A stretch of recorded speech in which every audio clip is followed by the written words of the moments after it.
What do you do when this happens to your tractor? You go to release the front loader and it ends up going down under only because the front loader was not removed properly.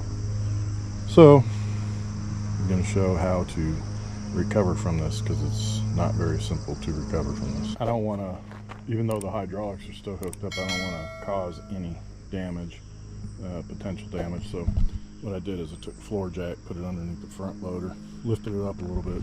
The reason why I needed to lift it up is because the hydraulic pistons were kind of like that one right there is kind of sitting on the tire just above the rim, and then this one's sitting over here.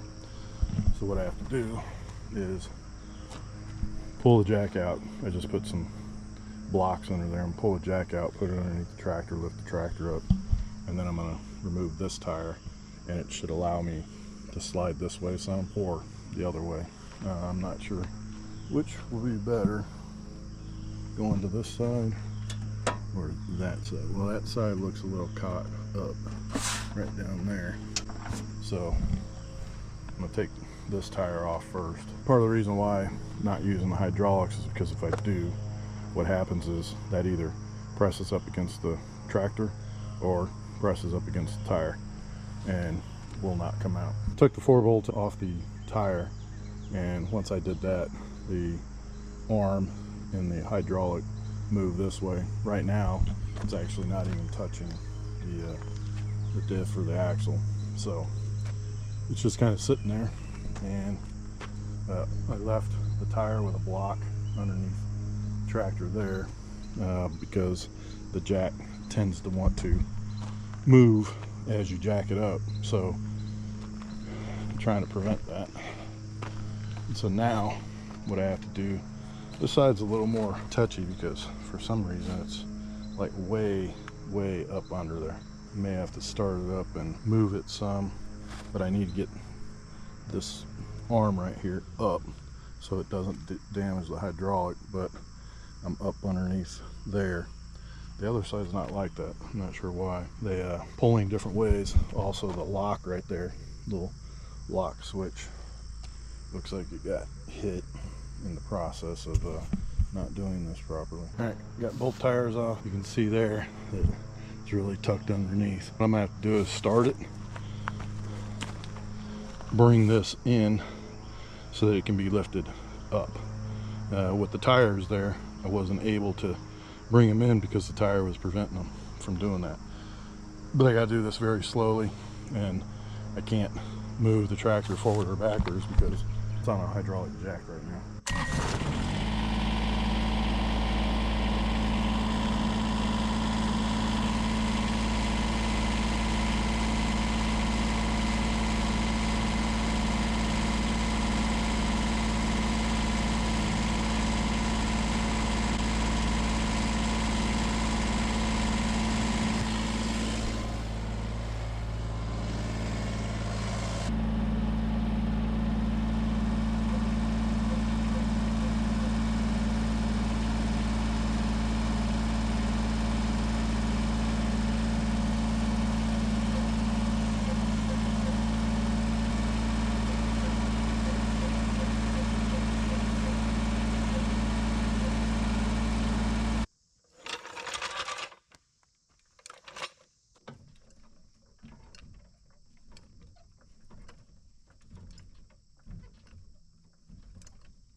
Yeah, so one of the biggest issues, as you can see, is that the front loader is not sitting level. It's not actually twisted, it's just the way it's sitting on the ground. You can see how crooked it is. Because it's not level, it's not wanting to come off properly.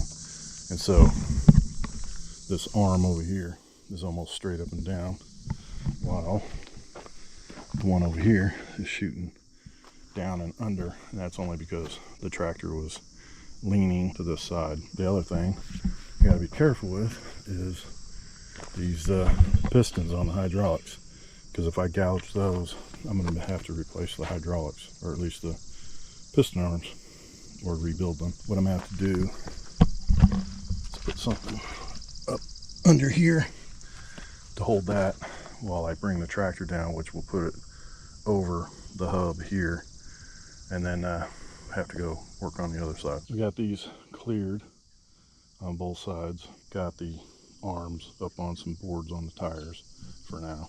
I've still got the jack under, it's just there, it's not really supporting anything. Kind of got the front loader leveled a little bit, and then did the same thing on this side. So now what I'm gonna have to do is find a way to lift this up to clear the hubs, or clear the axle, and then put the tires back on and pull back and undo the hydraulics. So here it is, day 2. Lost sunlight last night, so I had to come back out here this morning and deal with this disaster. And I didn't tell the story behind this, but one of my neighbors asked if they could borrow my tractor, but they said they needed the backhoe and the front loader removed because they wanted to put a box blade on it and do some road work. So no problem. We exchanged equipment back and forth. I use his equipment, he uses mine. In the process of removing the front loader, or before he even tried to remove the front loader, he told me he knew how to take it off. And then 5 minutes later, knocked on my door and said that something was wrong with the tractor. And I'm going to say what's wrong with the tractor is proper procedure wasn't used to remove the front loader. So this is what I am dealing with. Got this 2x6 here, and 2x4 over there to support the front loader arms, and then hopefully I can lower the floor jack, take that 2x4 out, and then the front loader will sit freely so that I can jack up the tractor and put the tires on. I do have to be careful because it's shifted this way, so I got to be careful with those hydraulic lines over there. Pretty clear over here, but not so much over there.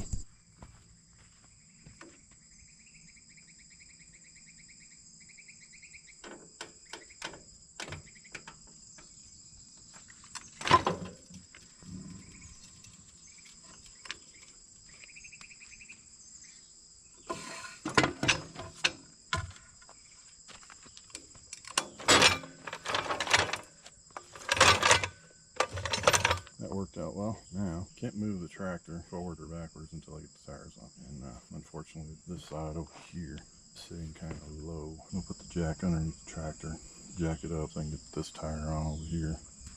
This one shouldn't be a problem, but the tractor is actually sitting on the tires right now, so I gotta jack it up a little bit.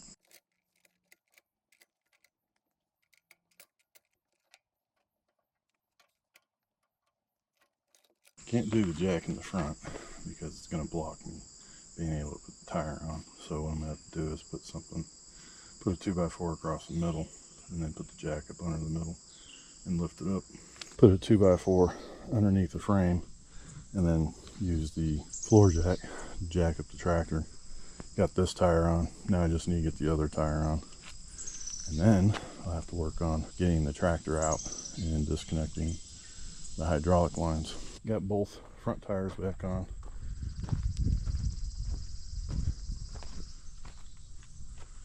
Just need to straighten them out. And then big thing I got to be careful with is not putting the tractor back in the same position. So I got to make sure, drop the tractor down, and then make sure the tires stay below these arms so that I can back up and keep those on the front side of the tire.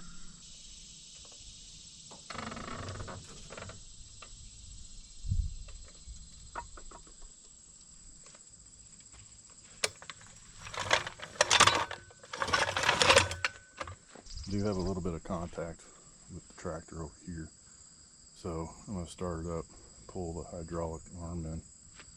Let me see what the other side looks like. Yeah, it's slightly below the tire, away from the body.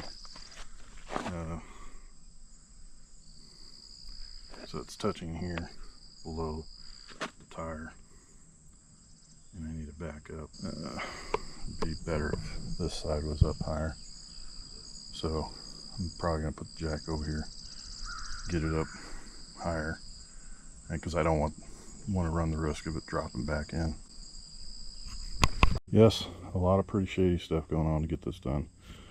So I put the jack there, put a short block in there to lift it up. It's still scraping right here, but I'm clear to the tire. What I'm gonna do is start this up, pull that hydraulic in, and see if I'm clear.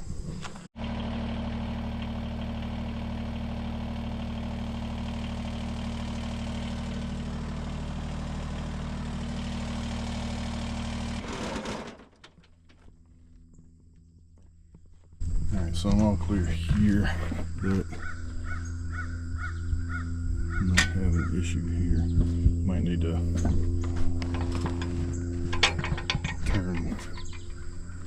turn the front wheels that way as I back up to get it off this side over here.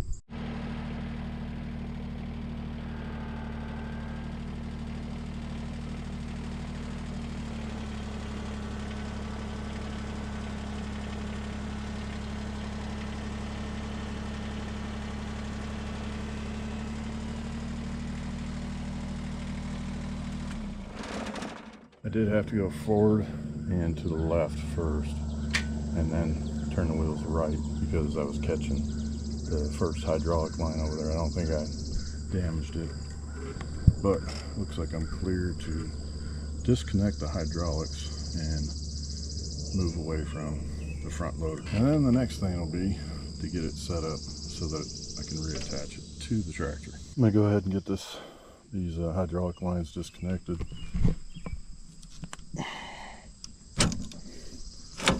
And in case you're not aware, if there's a recall on your Kubota, you may never receive a notification of the recall.